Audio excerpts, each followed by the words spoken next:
Mga kamekaniko, yan, Neutralite nagana mga kamekaniko. Tapos mga kamekaniko, pag nag-on may park light na blue, kasi yung binili ng may-ari na ilaw ay may park light mga kamekaniko. Kaya sinama ko lang sa ignition kasi yung switch naman niya wala siyang park light yan, no?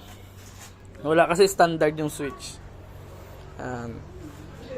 Okay na yan mga kamekaniko. Unahan natin sa busina. Alright, busina. Yan, tapos flash up tayo left and right. Dito muna tayo sa dashboard. Flasher, nagano na siya. Flasher. Ito yung likod. Nagano yung likod, syempre. Tapos dito ulit sa kabila. Tapos adjustable yung nilagay kong relay mga kamekaniko. Tingnan nyo, adjustable. So ayan mga kamekaniko, magandang araw ulit sa inyo. Ayan, another update tayo dito sa ating RXT 135 na binubuo. At ayun nga pala mga kamekaniko, ay hindi ko na nga pala napakita sa inyo yung update sa inyo nung naputol mga kamekaniko yung vlog natin down. Yung pagbubuo natin, hindi na ako nakapag-outro dahil marami ba namang dumating mga kamekaniko na customer. At ayun, nakakalimutan kong mag-video ulit. At yun, yung mga pagkakabit-kabit, hindi ko na napakita sa inyo.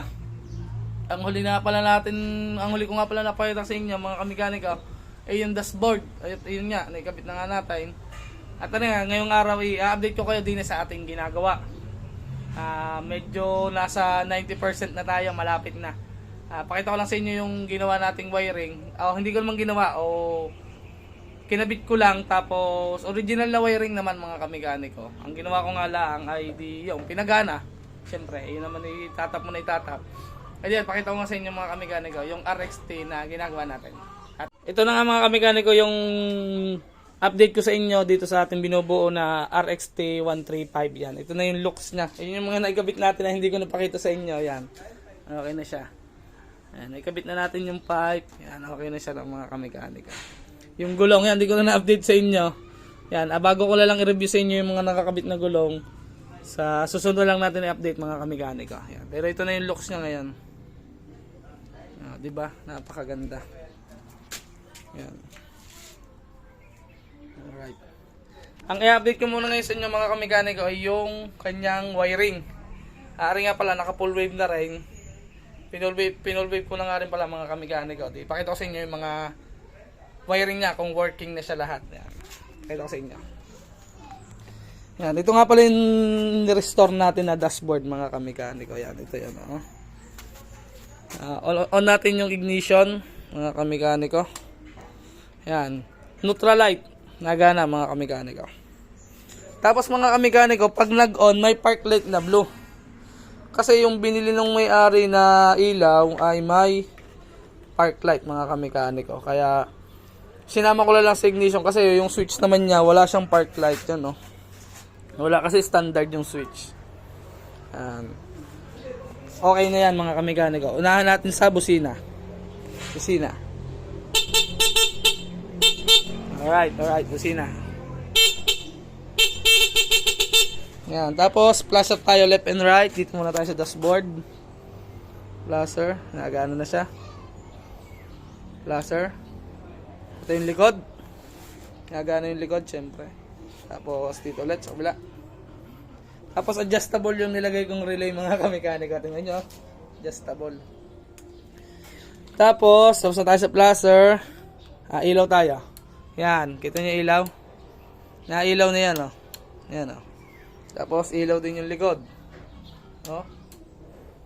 Alright na yan mga kamekaniko. Ganda. Tapos high in low. Ayan, nagana din yung indicator, syempre, ng high in low. Tapos di siya nakirat. Hindi nakirat yung ilaw. Patay natin. Ayan. Ayos. Tapos yung brake light. Ayan. Ito sa unahan meron brake light. Ayan, sa X4 hindi ako makapaggawa ng may brake light. Ito meron siyang kasama kasi bumili siya ng original na lever. Ayan. Ay mag-focus. May kasama siyang switch. Ayan. Kaya nagana yung brake light sa likod. Sa likod. Sa una. Sorry. Sa una pala yan. Yan. Tapos ito yung sa likod. Yan. Likod. Nagana rin yan. Alright. Tapos mga kamikaniko, naka full wave na nga rin pala siya. Yan to. Hindi ko na mapakita sa inyo kasi walang gasolina. Yan, na-under na nga rin pala to. Nilagyan ko lang siya ng drop tank kahapon para mapaandar.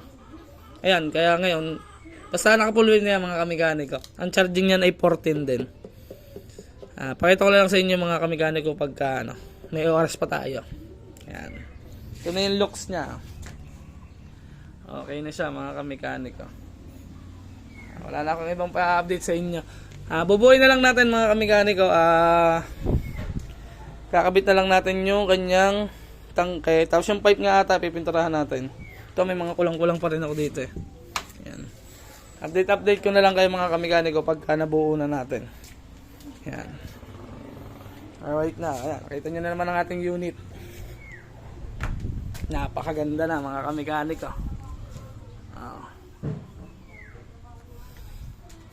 Update sa ating unit. Ito na. Kaya nakita ko na sa inyo. Paano mga kamikaniko? Puputulin ko na lang ulit ng ating vlog at hintayin nyo at atin lang bubuhay na rin. Siguro bukas upload tayo ulit ng vlog para ma-update ko kayo din sa tsura ng kalalabasan. Dahil kakabit na lang natin naman yung kanyang tangke. Saka yung upuan is standard. Yan. Saka nga pala yung mga side cover. Yan. I-update ko na lang kayo mga kamikaniko bukas. Sunod na vlog natin yan bukas. Peace out.